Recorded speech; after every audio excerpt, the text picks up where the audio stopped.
Prauto ngemot galon banyu nerak telung omai warga nang Kelurahan Cangkringan Kecamatan Nganjuk Kabupaten Nganjuk jemuah awan mau. Salah siji omah sing ketabrak rusak nemen sisi ngarepe.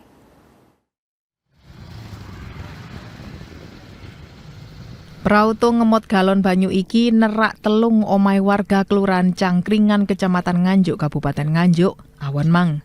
Salah siji omah sing ketabrak rusak nemen sisi ngarepe.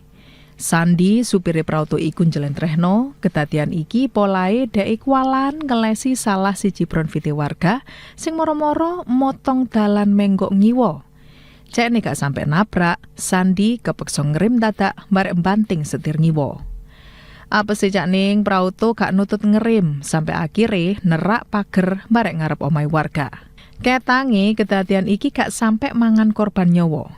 Teko kedadian iki dikarepno Riko kabeh tetep hati-hati nang embong. Riko sing numpak bronpit yo tetep kudu noleh kiwa tengen sadurunge menggok utawa nyabrang.